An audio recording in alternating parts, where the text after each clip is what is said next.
आपण सध्या आलेलो आहेत की आमच्या शेतामधील शेळीपालनचं चाऱ्याचं नियोजन कसं केलं आहे ते बघणार आहोत। तर सध्याचे हे काय तुम्ही बघत आहात हे आहे का शिवरी।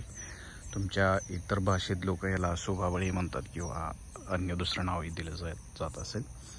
तर हिची काही सुभावळ आहे ते बऱ्याच बांधवांचे क्वेश्चन्स होते की याच्यासाठी बी वगैरे कुठून आणले किंवा चारा नियोजन कसं केलं आहे, किती क्षेत्रात केलं आहे किंवा पाण्याचं वगैरे जुळणं डिस्टन्स वगैरे किती आहे किंवा किती इयर्समध्ये हे येतं आणि ह्याचं साधारणतः शेळ्यांसाठी कसं उत्पन्न राहतं आहे। तर मित्रांनो ह्याच्यासाठी बघा ही जी काही जमीन वगैरे आहे ही एकदम म्हणजे खडकाळ जमीन आहे। ह्याच्या ठिकाणी जर तुम्ही दुसरं ज्वारी बाजरी किंवा ऊस किंवा इतर काही पिकं घ्यायला जाल तर त्या पिकाची इथे एवढी काही क्वालिटी येत नाही। त्यामुळे आम्ही प्लॅन केलं की ह्या ठिकाणी एक सुभावळ किंवा हे शिवरी वगैरे लावावं। आणि जर आता तुम्ही जर ह्याचं टाईमलाईन जर बघितला की किती डेज झालेत किती दिवसापासून हे आहे तर याला जवळपास 3 वर्ष तर होऊन गेलेले आहेत, 3-4 वर्ष। त्यामुळे हे झाडं वगैरे एवढे मोठे झालेले आहेत। तर तुम्हाला काही ठिकाणी ह्याचं हे वाढलेलं दिसणार नाही आहे, कट केलेलं दिसतील असे खुंटे खुंटे। तर इकडच्या ठिकाणी जर गेला तर तुम्हाला इकडे सुभावळ असे मोठे दिसेल। तर ह्याचं एक सायकल असतं मित्रांनो, म्हणजे आपण एका साईडनं ते कंटिन्यू कट करत जातो तर दुसऱ्या साईडनं ते असं कंटिन्यू वाढत जाते।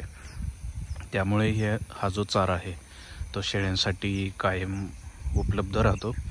आणि ह्या चाऱ्याचे एक वैशिष्ट्य म्हणजे ज्यावेळेस तुम्ही लहान बकरांना वगैरे देता किंवा शेळ्यांना किंवा जरी तुमचा चारा असेल जसं की गिनेगोल दुधी गवत किंवा इतर काही, आणि जर त्याच्यामध्ये जर तो मिक्स होत नसेल म्हणजे शेळ्या व्यवस्थित खात नसतील तर जर तुम्ही हा दिला तर ह्याच्यामुळे शेळ्या तो चारा वगैरे खातात।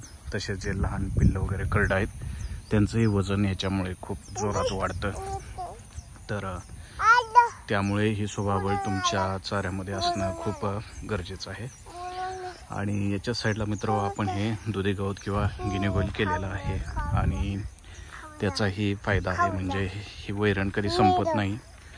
ह्याचंही सेम आपण सुभावळसारखं शिवरीसारखं सायकल केलेलं आहे, म्हणजे एका ठिकाणचं संपेपर्यंत दुसऱ्या ठिकाणी कंटिन्यू हा गिनेगोल काढता येतो। तर हे सुभावळीचं बी होतं हे आपण ह्याच्यातून आणलेलं आहे। ज्यावेळेस तुम्ही एखाद्या सिटी टाईपच्या मार्केटमध्ये जाता त्यावेळेस तुम्हाला शेतीविषयक असणारे दुकान भेटतील तर तिथं तुम्ही फक्त हे बी मागा। हे काय बी जास्त महाग पण नाही आहे, फक्त सुरुवातीला लावून थोडंसं झाड मोठे होईपर्यंत तुम्हाला एक व्यवस्थित याची काळजी घ्यावी लागेल। आणि हे बिल केल्यानंतर ह्याच्यामधला जो अंतर आहे तो 5 फूट ठेवण्यात यावा। तसेच ह्याला आपण जर बघितलं झाडाखाली तर आपण ड्रीप वगैरे व्यवस्थित केलेली आहे, तर ते ड्रीप वगैरे पण तुम्ही करून घ्या, कारण ज्यावेळेस पाण्याची कमतरता असते त्यावेळेस हे करता येईल आणि उन्हाळ्यामध्ये ते पाण्याची गरज आहे भागेल। तसेच ज्यावेळेस तुमच्याकडे पाणी व्यवस्थित असेल त्यावेळेस तुम्ही हे अधूनमधूनही भिजवू शकता। तर हे सुभावळ कट करतानाही 5 फूट हाईट ठेवून व्यवस्थित कट करायची, जेणेकरून परत तुम्हाला काढताना व्यवस्थित असं म्हणजे हे होईल, हेल्प होईल आणि बाबळी व्यवस्थित फुटेल। तसेच मित्र आपण जर इकडे तुम्हाला दाखवलं तर ह्याला आपण खत वगैरे तर कधी टाकलाच नाही, बट जर तुमच्या सुभावळीची वाढ होत नसेल तर तुम्ही थोडंसं खत वगैरे टाकू शकता किंवा शेळ्यांचा खत, लेंडी खत किंवा इतर जो काही खत आहे तो हे आपण तिथे टाकावा।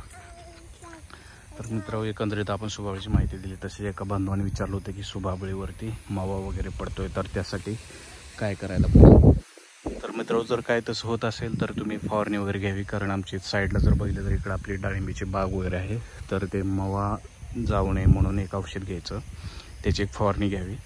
तर ती फवारणी घेतली की तो पूर्णपणे मावा निघून जाईल। आणि एक खबरदारी घ्यायची की ज्यावेळेस तुम्ही ते माव्याचं औषध फवारता त्याच्यानंतर हे झालं पाहिजे, म्हणजे शेळ्यांना वगैरे ते अजिबात द्यायचं नाही थोडंसं 7-8 दिवस तरी, नाहीतर शेळ्यांना त्याची विषबाधा वगैरे होऊ शकते। तर एकंदरीतच मित्रांनो आपण शिवरी लागवड, चारा नियोजन आणि कसं बाकीच्या गोष्टीचं प्लॅन केलेलं पाहिजे त्याच्याबद्दल माहिती दिली। तसंच हा आहे आपल्या पुत्रा इकडचा, आणि हा आम्ही संध्याकाळी वगैरे सोडतो, त्यामुळे आपले काय शेळीपालन शेड वगैरे आहे त्याचं तो रक्षण करतो। नवीन माणूस वगैरे आला तर तो कोणाला येऊन देत नाही, बोंबतो किंवा याच्यामुळे इकडे खूप दरार आहे, आजूबाजूचे लोक इकडे यायला घाबरतात याच्यामुळे।